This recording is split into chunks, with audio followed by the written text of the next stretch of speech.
and we have Coach Gabo today, and he's sitting with his daughter Chloe. She will be joining. They will both be joining us today for the during the World Padel Show, and she's of course a pedal enthusiast. And Coach Gabo, English speakers around the world know him as a coach primarily on YouTube, where we've seen him give a lot of tips in numerous ways, very innovative ways, I would say. So, Coach, maybe you can tell us about your journey into pedal. I know you started off from tennis, and you can tell us a bit more about the background of how you transitioned in that way.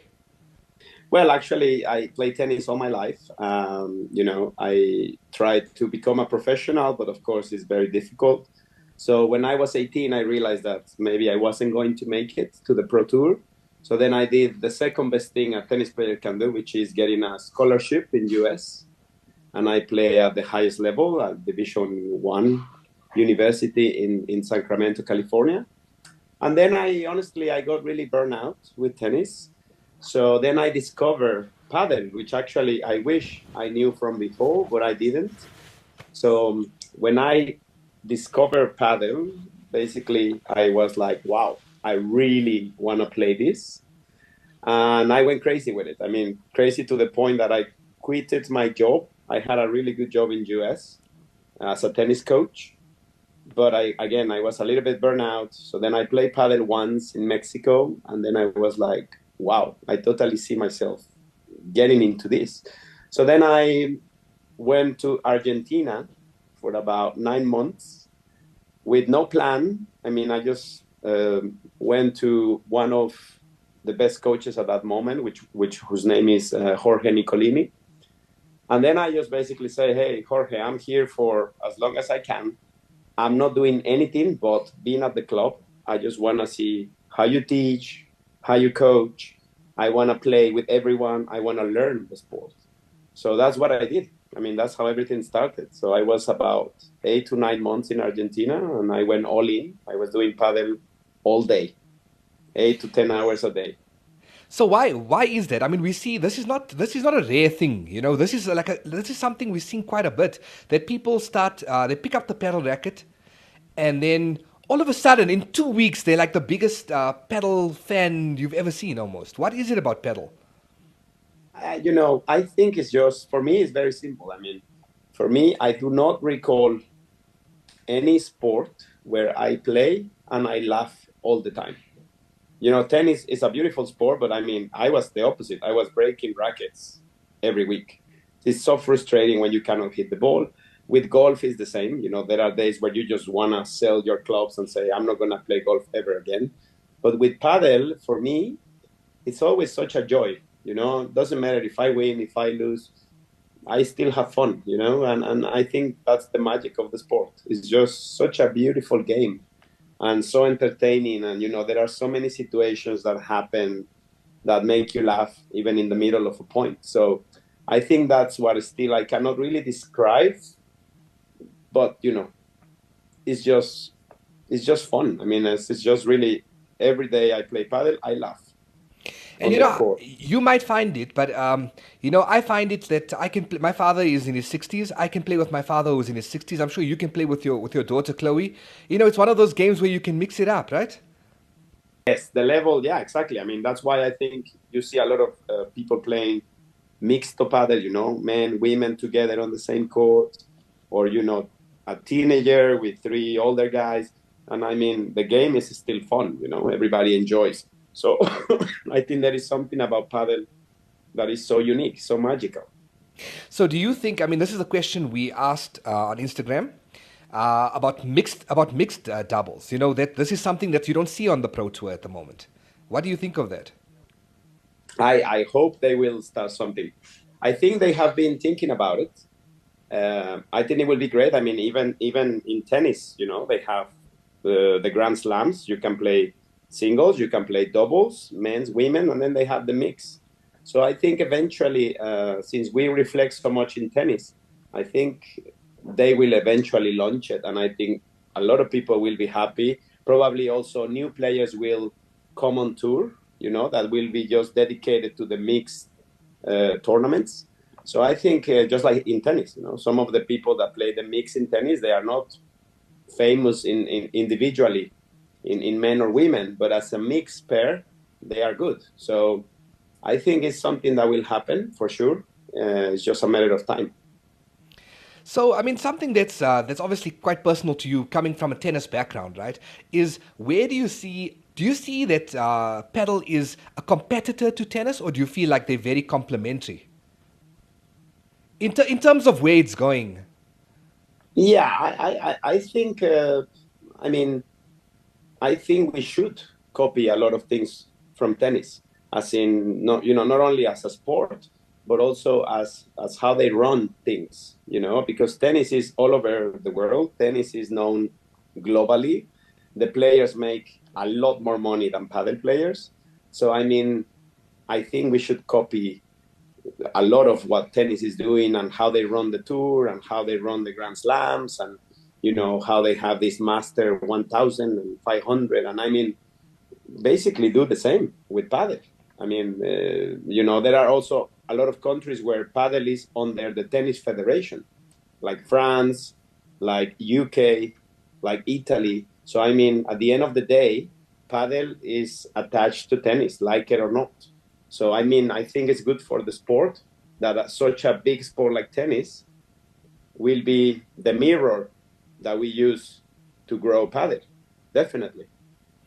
So that's very interesting. I mean, of course, I've seen Djokovic recently talking about there should be like a kind of mixed tournament where you have a bit of pickleball, maybe tennis and paddle, where the same player competes across three, and it's a kind of fun thing where you see who's the best across the three disciplines. But I mean, there is the concern on the other hand, from his perspective, in that there's a lot of tennis courts not getting the usage it once had. Now it seems to be turned into pickleball courts and paddle courts across the globe. Yes, and I mean that makes sense too because from a business perspective, I mean in one tennis court you can fit 3 paddle courts, and nowadays that pickleball is a trending thing, which I don't really like it, but it is growing. You can have like 6 pickleball courts on a tennis court. I mean it's crazy. So of course, from a business perspective, it's such a great deal compared to tennis. I mean, tennis uses so much space, and it's and only 2 people can play sometimes. When in the same space, if you put 3 paddle courts, 12 people can play. So I mean, it's a no-brainer business-wise. So I think that's why a lot of the people that used to own tennis courts or tennis clubs, they are switching to paddle or even pickleball. It does make sense from that perspective, but on the other perspective, you still need the demand. You still need the players to demand to play that sport, even though the courts might be there. And at this point in time, it's not just that players are playing there because I mean the courts were turned into those pickleball and paddle courts because they were empty. So that's the concern now, right?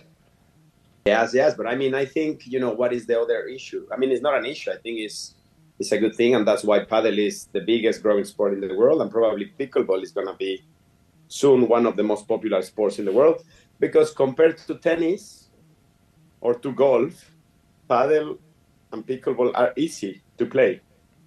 Yeah, maybe to play it the right way is as complex as tennis and golf, but to get started, I mean, to play with your friends, to play with your mates, it's easy.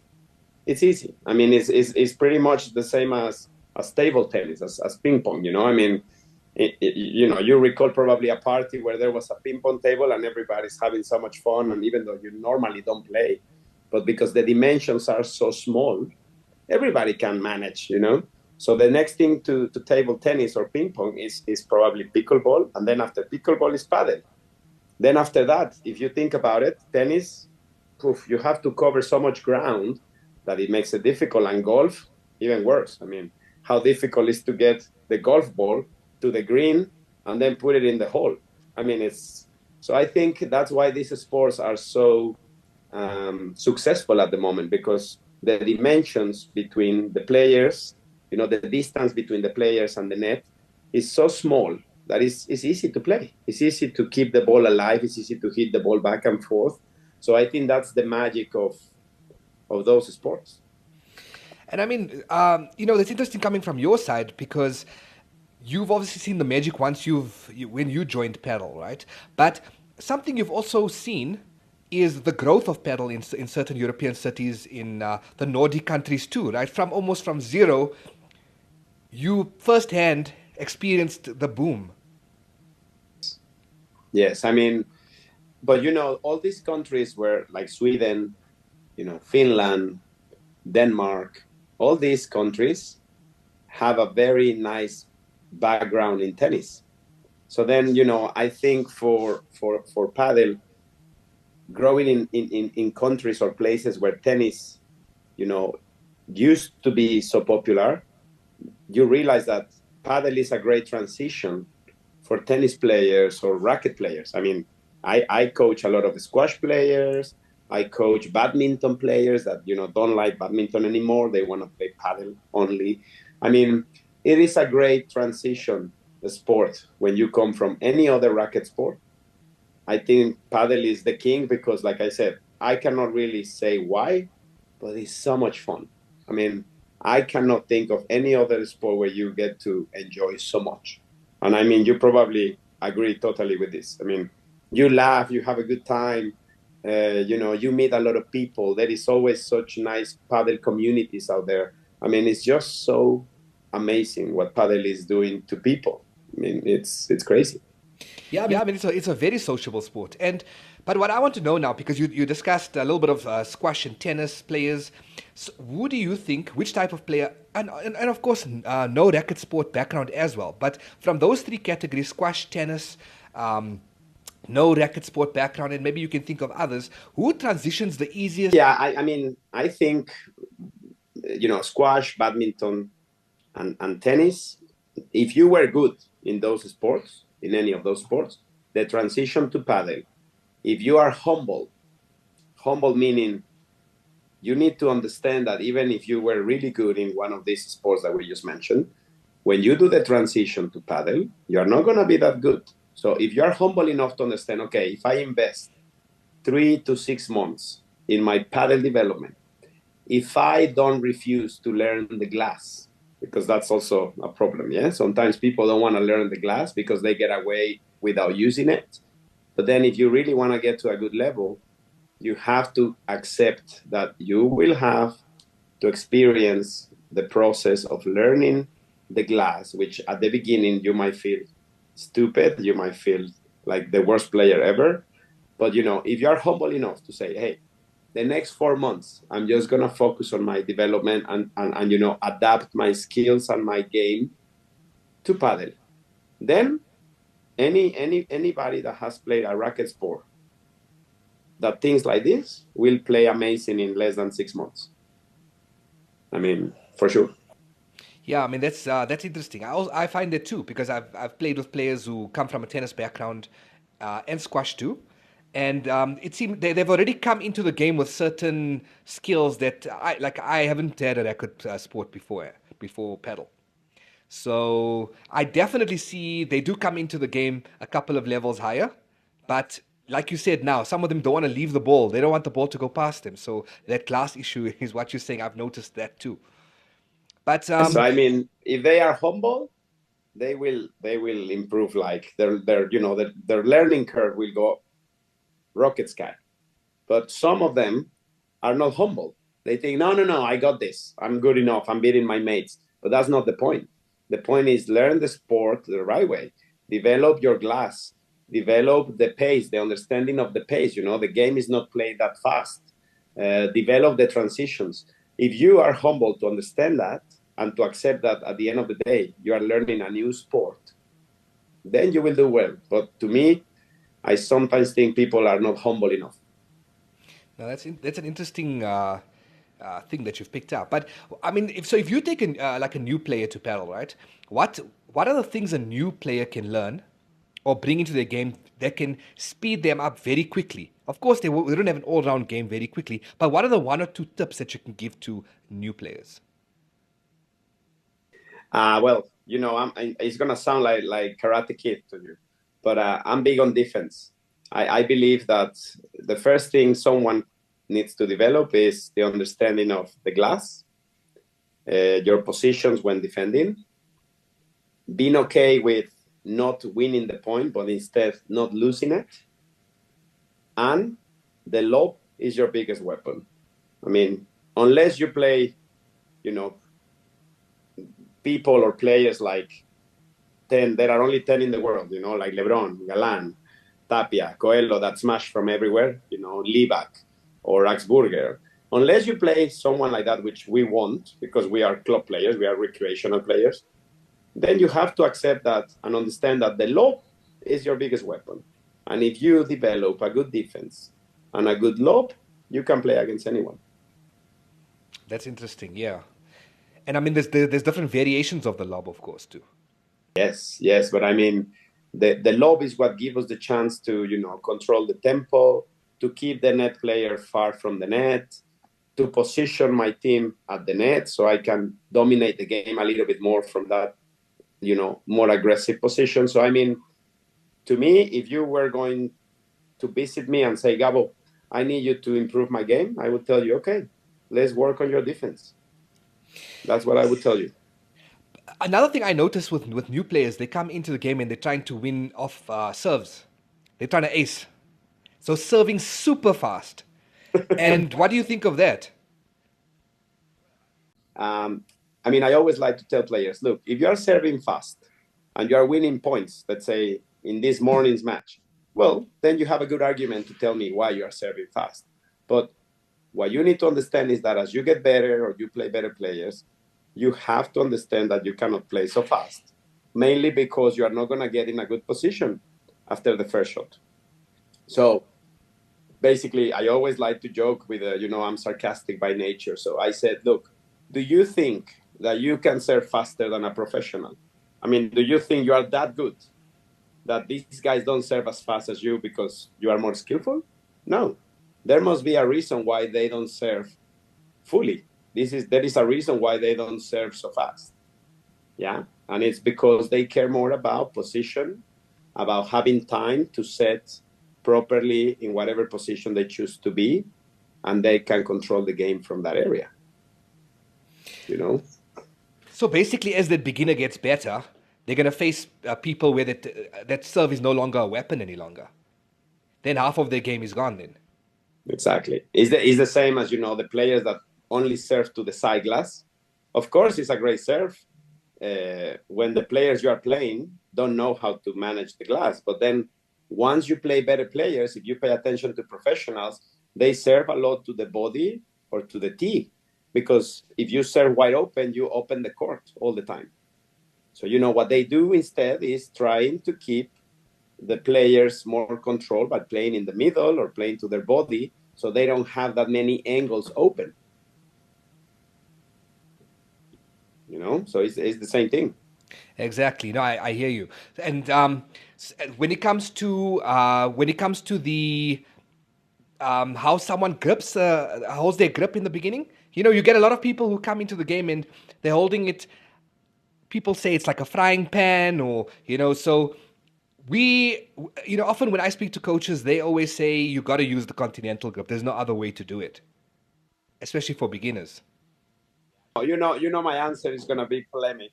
I disagree with it because, if you take 10 professionals randomly, they don't play with continental. For example, Paquito doesn't have a continental grip. Stupa doesn't have a continental grip.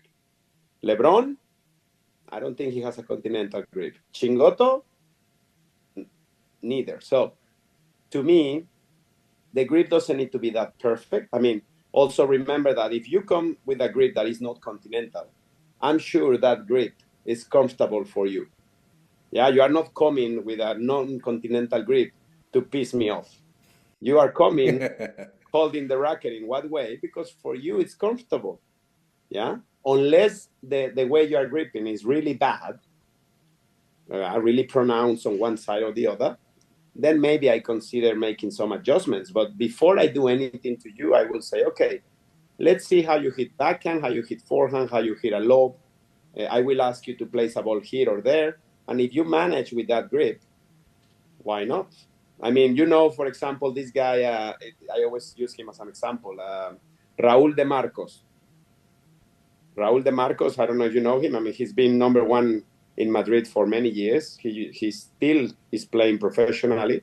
He's maybe top 100. He has a terrible grip. He has terrible technique also. But the guy is good. So, why would you bother to change his grip when the guy, I mean, for him, it's comfortable to play with that grip and with that way of holding the racket. So I think it's a mistake when coaches are so picky about the grip. When, maybe you play well with holding the racket a little bit different. So the main thing actually is whatever works for you, and as long as you're getting the results, whatever goes. I mean, another thing, of course, would be the bandeja, right? I mean, according to you, I've heard you, and I think it's a little bit controversial, but can I say the bandeja is dead? I think so. I mean, also let's see what a bandeja is, because, for example, after we are done talking, you should go and watch a video of, for example, random Stupa, Dineno, Chingoto, and you tell me how many times you can count that they hit a bandeja. They hit Víbora defensive, Víbora offensive, and gancho. That's it. And if they play backhand like Stupa, they hit rulo. But there is no bandeja. The only guy that hits bandeja and is not playing anymore is Bela. And Bela is from 3 generations before. Then, to me, there is no other guy hitting bandeja. Like what the bandeja is, or at least what I used to think that it was, yeah? Which is a flat shot, yeah, completely flat. They all hit side spin.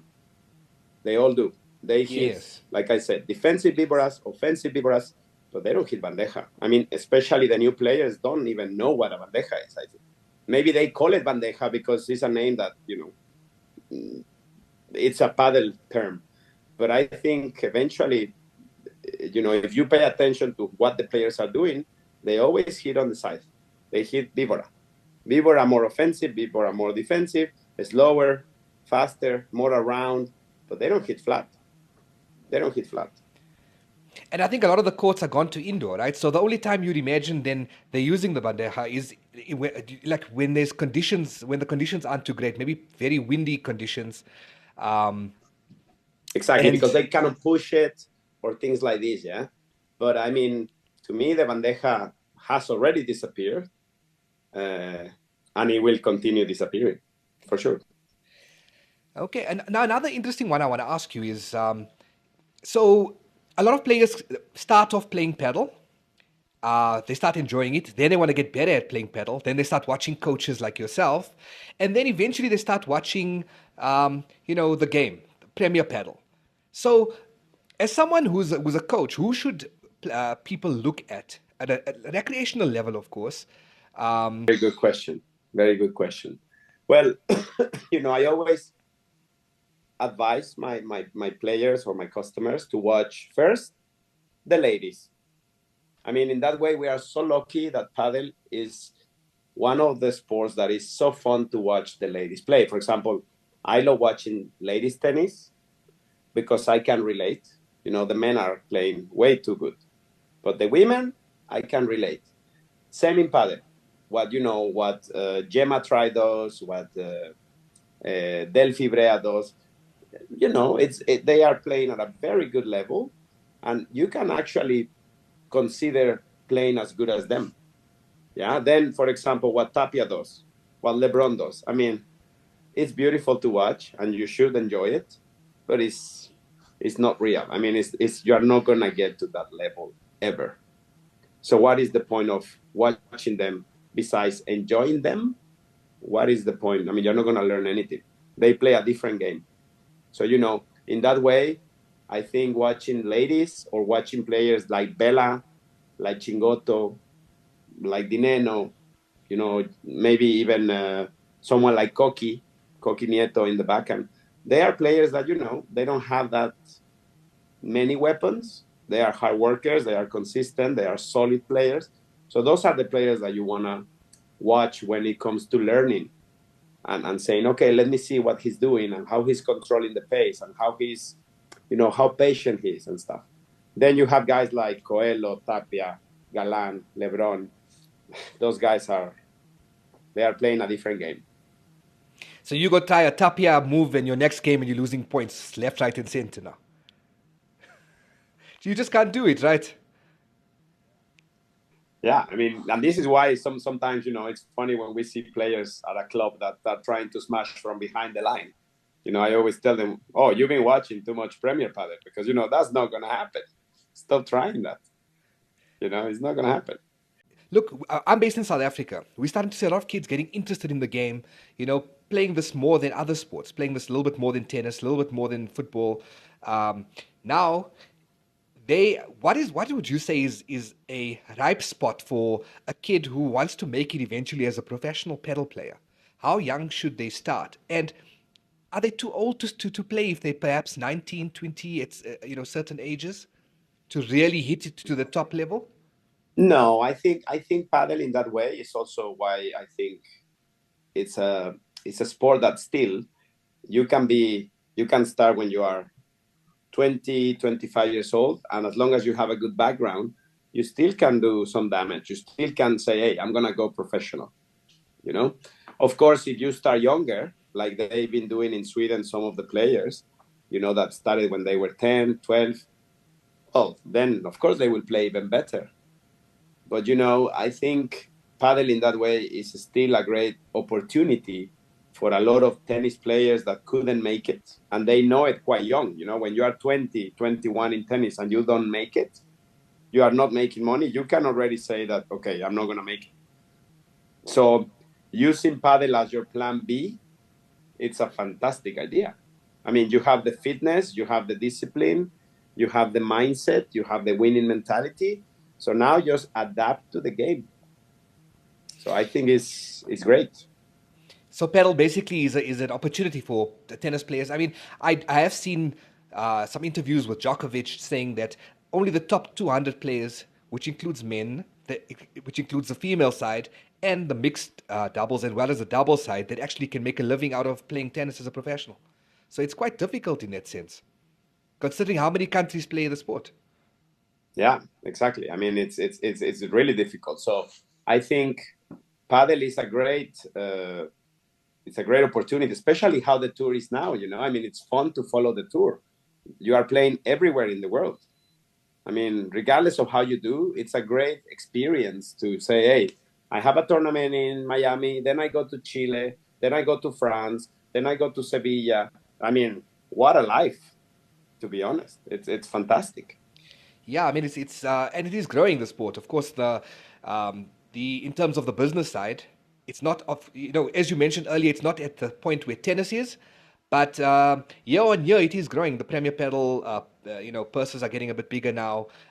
Advertisers and sponsors are starting to get in a much more meaningful manner, and I think that will just grow. I see with pickleball, the top pickleball player, female, made $3 million last year. 3.5. Can you believe 3.5 to that? be Yeah. exact. Exactly. So this is, I mean, these racket sports now are, on its way. And as we see now, Miami P1 is just completed. Hopefully, tennis just explodes in the US. Then we know we're on that, on that same track. I think it will grow, and I mean, like you said, nowadays they can make okay money. I many times also tell the players, look, you need to be also humble, because if you are a professional, because it's something you love, be thankful that you can actually do something that you love. And secondly, you should appreciate that if you weren't playing professionally, what would you be doing? And they tell me, well, I don't know, working at a bank or working teaching at a club. I said, okay, and how much money you think you can make doing those things? Well, 60,000 a year, 80. I said, well, you are making a lot more playing paddle. So stop complaining. Because, that's also where I said, I like people to be humble and realistic. People lose the ground very easily. So I said, look, if you weren't competing, I know tennis players make a lot more than you and golfers too, but you need to understand that your sport is new, your sport is just growing, and you should be thankful that you can do this for a living and make more than a waitress, than a waiter, than a gardener, than a dentist. than a lawyer, and they hate their job. They hate their life, basically. So be thankful that you can get on planes, you can play a game, people come watch you, people ask you for an autograph. You are in posters, you have photo shootings. I mean, come on, it's a good life. 100%. I mean, which are some of the players that you close to have a relationship with? Well, I'm not that close to any players, to be honest, because I have focused on recreational players, because that's where my business has taken me. I mean, recreational players invest money in training, and I do a lot of holidays, paddle holidays. So people need to have money to afford those holidays. So I mean, that's kind of like the customer base I have. But I have talked to people like Dineno, or like Javi Ruiz, or Sergio Alba, which actually I play a tournament with him not long ago, and some upcoming players like Noe Navarro from Barcelona, and they are all happy competing. And it's true that it's not easy to make money at the beginning, but if they are charismatic, if they are nice, if they are likable, also they can close really nice contracts with the brands. And I hope many of them will. I always advise them, learn English, because there is a big problem with that. LeBron cannot say 2 words in English, and is one of the biggest icons in padel. And he could have already taken a private English professor to develop a little bit of the language. I mean, it's not that difficult. I learned English when I went to college. I mean, you can learn it as an adult. They just need to care enough. And they should care, 1, for themselves, and 2, because they will make more money. I mean, we're talking of the sport growing in the US. We've seen Arturo Coelho basically basing himself at reserve paddle there. He wants to be the David Beckham of paddle, clearly. So, the players have to be able to relate to the English market. They need to be, giving interviews in English. People need to understand what they're saying. Admire them on the one end on the court, but obviously off the court, look at Novak Djokovic. I mean, look at Rafa Nadal, man. I mean, it's not that he speaks English amazingly. Same Carlitos, It's not like their English is so pure, but they speak English. They can give an interview. They can have a chat with you, with the funny accent and a lot of yeah, that's fine. You still love that they speak English. Yeah, I mean, They don't need as to long as people speak can understand. amazingly, but they need to be able to communicate, mate.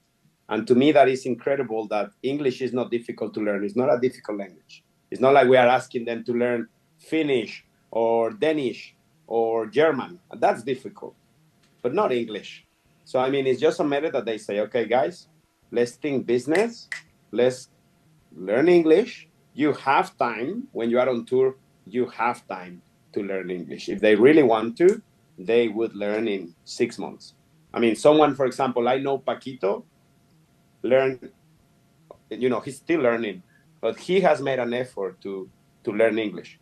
And I see the difference between Paquito 6 months ago and Paquito now. He can actually get the microphone and comfortably say something and, talk to the people. And I mean, it's, it's beautiful to see. It's beautiful to see that a guy is trying and caring about his image, about his business, because at the end of the day, being able to speak in English fluently will open many doors for you. I mean, that's the reality. I mean, you've mentioned 2 things that's very interesting. Obviously, the business side of it, and you've mentioned that fans and recreational players are going on pedal holidays, right? So, I mean, where do you see the future and the growth? I mean, I didn't know much about the pedal holidays, right? But where do you see the future of pedal and the recreational side as well, the whole business of the game? Well, I think the recreational side will not stop growing, because also there are a lot of new players coming all the time. So I think the coaches that coach with passion, that authentically care about their customers, that they don't coach for the money, because you can hide that for a while, but eventually the customers can feel if you are coaching me just for the money, or you actually do care, even if I suck, even if I'm bad, even if I don't have skill.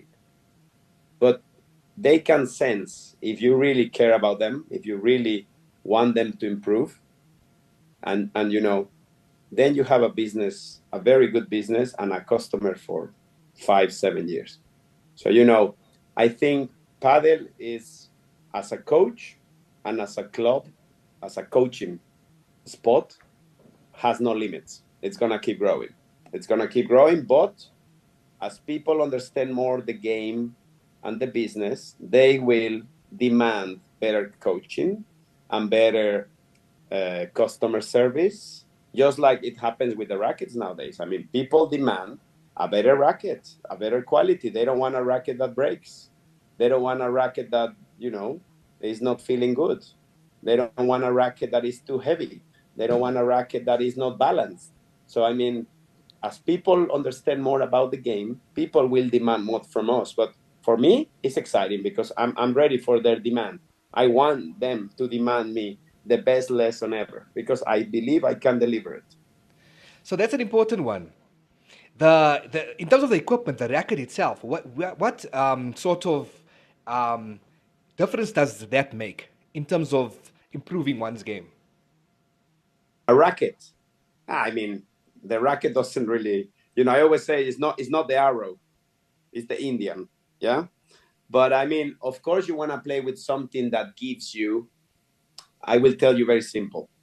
The trampoline effect. The trampoline effect is when I do my motion, I keep my technique simple and solid, like you can see my knuckles not doing anything funny. And then the racket needs to give me some reward for that. Meaning that if I do my technique compact and nice and controlled, the racket needs to reward me with the ball taking off, going heavy, going nice, going, beautiful. So to me, a racket, regardless of the brand, has to be a racket that gives you some power and some, something on the ball when you do your technique small and compact. So would you think? Would you say it adds 5% to a person's game or 10%? Yeah, maybe even more. I would say that a good racket that gives you what you need when you do the motion compact, small and sharp, I would say that your game might improve about 15% if you are playing with the right weapon. Now that's yeah. So that's very interesting because obviously, look, I see a lot of people changing rackets quite often. After every couple of losses, it obviously has to be the racket, right? Uh, but yeah, I mean, if that 5 or 10% or more than that, if it makes a big difference like that, and the thing we noticed in paddle compared to like say tennis is that people change rackets more often. Whereas a tennis player gets used to that same racket and can play with the very same racket until a major technological breakthrough. Yeah, but also remember that in tennis they don't change the racket, but they change other things. They change the strings, they change the tension. Yeah, in paddle we don't get to change anything. That's why we have to change the whole racket. For example, you probably have friends that change the overgrip many times, as in sometimes thicker. Oh no, now I'm gonna take the original off. Oh no, now I'm gonna put 5 grips. I mean, because that's probably the only thing we can change. Otherwise, we have to change the whole racket. So but I think once you find something that you like, stick to it. Stick to it because rackets also need to dominate. You need to get to know your racket. Some rackets feel good right away, but still, the more you play with the same weapon, the better you are going to handle it. So you also have to be willing to say, okay, I like this weapon. I mean, weapon, meaning racket. I like this racket. Now I'm going to become friends with it. I'm going to understand it. But if you keep changing rackets, it's like going on dates on Tinder. You don't get to know the person, mate.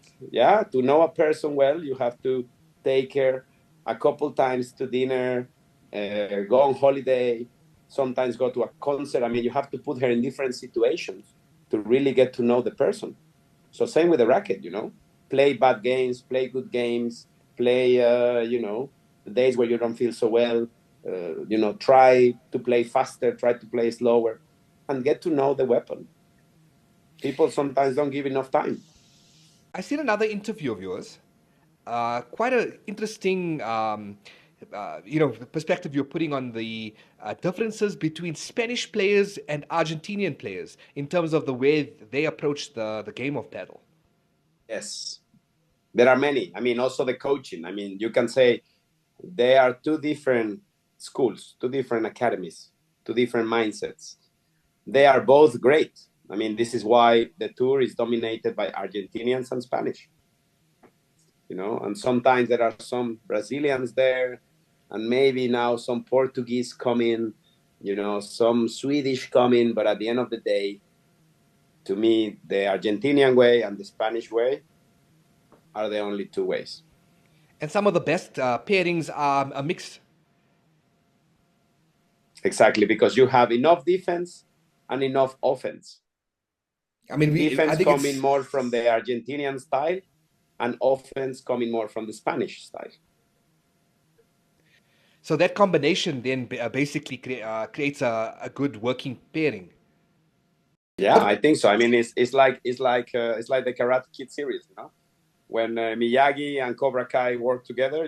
Johnny Lawrence and Daniel LaRusso, they had the best fighters. Now that's that's a very good analogy. It's pretty much the same. It's like watching Galan and Chingoto playing in Miami. It was amazing how they play the whole tournament, and it's the same as watching Tapia and Coelho. It's one Spanish, one Argentinian. It's very powerful. Okay, now a little bit more on your own side. Where are you currently at with your coaching tour and that type of thing? And where do you see yourself, say, 5 years from now? Is you one of the guys who will obviously, hopefully, also take advantage of the growth of the sport because you're in position for that? Yes, I mean, to be honest, luckily, I think my business is going very well. To be honest, I'm not looking for more business. However, I am in a moment. If you ask me, in what moment are you? To be honest, I'm in a moment where I want to have my own club. And I'm not talking about 16 courts, a gym. No. I'm talking about, which is something I believe is the future of padel, a coaching point. For example, have you ever heard of anyone saying, I don't have a club, I have a coaching point? And I've never heard of that. Well, that to me is the future. And it's like coffee shops. Coffee shops are not big anymore.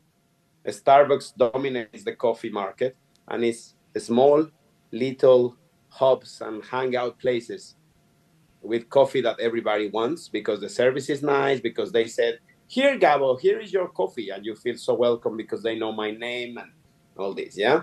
So to me, customer service in a small club, talking about 4 to 6 courts, and instead of calling it a club, I will call it coaching points or club boutiques. To me, that is the future of this sport because a small club is easy to run, is easy to maintain, and you can create a very nice community.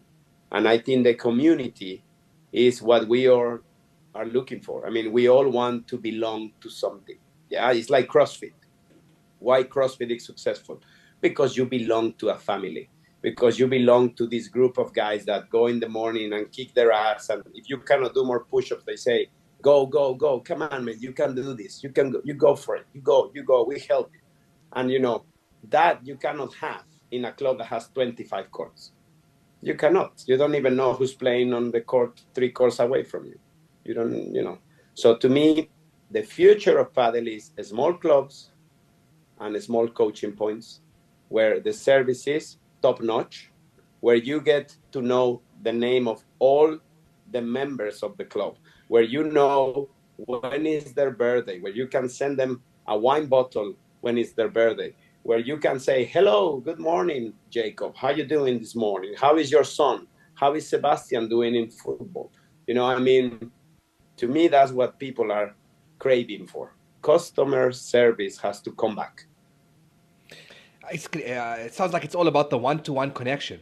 And one of the interesting things is when we put out a question on our Instagram on the stories, one of the main questions we had about 5 people asking, when are you going? When are you going to South Africa? And that's where I'm based. But that seemed to be the main question. When is Gabo coming? Please ask him. You Well, certainly I created a connection promise. there. I promise. I mean, I would love to come as soon as I get my passport, so I can go as a Spanish. So then everything is much easier for me. And I would love to visit you, not just because you guys have a great country, but also I'm so interested in, doing the safari experience.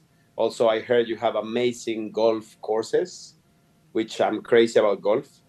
And then, I know some people in South Africa, maybe Michelle. Michelle is a very good friend of me. And, I promised her to go see her, and I would love to coach her customers. And, I would just love to go there. And it's amazing to see how paddle is developing even in places like South Africa or Cameroon, which I was there last year. And also, it's incredible to me that there is paddle in Senegal. I mean, it's just amazing. So I would love to go there and be part of that growth, and share my concepts and my knowledge, which I love doing. So yeah, definitely I will go there as soon as I can. Maybe next year. There's a boom actually happening in South Africa. Well, I'm in Johannesburg. Within a 10-kilometer radius, I'm pretty sure there's maybe 20 clubs. And that's 20. Yeah, I mean, you can imagine there's like 4 to 7 courts at all of these clubs around me. It's like, and peak times, 7 p.m. It's difficult to get a booking. So it's pretty insane at the moment, right? So I mean, one of the final question I want to ask you really is, you were involved with the Sweden national team, getting them to qualify for Euros and the World Cup. I think Finland too. But maybe you can tell me a little bit about that, and also what takeaways the South African Federation, as that starts to build out, can implement to once they're ready for the local players. Well, I mean, I did a project for Sweden for the federation. Then I did a project for Finland. Normally, the problem with the federations is that they don't really have money. So they expect you to do the project kind of like for free, which, I didn't mind at that time. But of course, now for me, working for free is difficult. But, I think what is needed for the federations is to get someone that they believe in. I mean, we are nobody to say who's better, who's worse. They just need to get somebody that they agree with, or someone that can give them a player's identity. That's something that sometimes I think is missing in many countries, as in their national teams. They don't play with any identity. You can play better, you can play worse, you can play more fun, less fun, but you have to have an identity. You have to have a style. It's like in football. You might not like Ajax, you might not like Barcelona, you might like Madrid, but they all have a style. Yeah, Chelsea, very defensive. Barcelona passes the ball 200 times. Madrid, they just want to score. But they have an identity. They believe in something. They are working towards something. So to me, for example, when I see Mexico, even though I'm Mexican, but they don't consider me for the team because I don't live in Mexico. And I get so annoyed because every time they go to a World Cup, they get 16 out of 16. Thank God there is only 16 teams. If they were 45, they will get 45 out of 45. Yeah, and the problem is there is no identity. There is no plan. There is no, I believe in this. I believe in smashing every lob that comes to me. Okay, fair enough. I don't agree, but you believe in that. Okay, let's work on it. So if you see the Swedish players, they all play very similar. And that's why the results are not a coincidence. I mean, Simon Vasquez is getting some results. Daniel Windal, when he's okay mentally, he's getting some results. Now they have this big guy, Axelson, playing very similar and learning from Simon getting experience from a guy that is much older than him. I mean, then you have Douglas. You know, all these guys are pushing themselves, and they are playing in a style that is similar. You know, same in Portugal. You see the Dius brothers. They have been coached by Giulianotti for a while, and you know there is a style that you can see. Same with the Brazilian Bergamini, Campagnolo, Lima. They all play similar. You know, they are defensive players, very patient. They don't have anything amazing, but they are hard workers. They are very good physically. I mean, they have an identity. Yeah. Same with the Italians. Look at the Italians, how well they are doing. Yeah. And you know, but the problem is when I see teams like Finland, I don't see anything. I don't see anything. I don't understand what they are trying to do. What is their identity? I would like to ask. What is your identity? Yeah. I don't. When I see Denmark, when I see Norway, when I see Latvia, I don't see anything. So I think South Africa, I hope they will have an identity soon. Luckily, you have Willie Laos going a lot to South Africa. So, hey, he doesn't get much better than Willie. So South Africa should make him an offer and say, hey, Willie, we want to play like Willie. We want to play with your concepts. We want to play with your identity, because he was a great player. He still is. He's just older. But he can teach a lot to anyone that comes close to him, I believe. So the federation should probably say, Willie, we want you to do a project for the federation. We leave it at that. That's the identity or the philosophy of the team.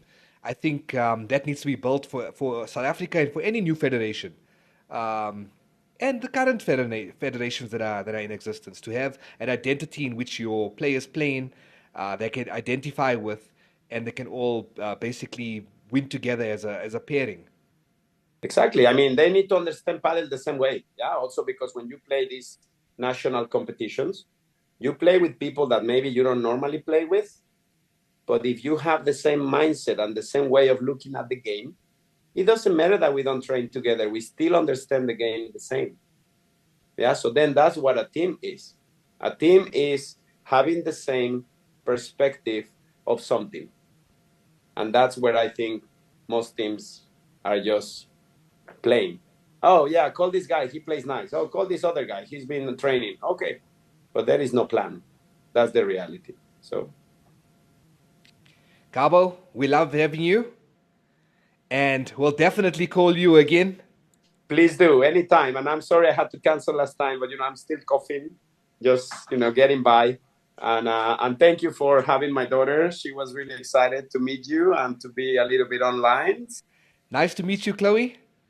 I hope you en route also to be in the paddle world too. Yeah, maybe she wants to be a model and an actress. So maybe one day. Yeah. So I mean, the models and actors are all playing paddle at the moment. If you look, right? That's true. Yeah, so we Okay. will try to convince her. But anyway, hey, thank you Okay. so much. It's been a pleasure, and please, whenever you want to have another chat or another session, just let me know. It's Thank my you, guys. pleasure to always have time with you.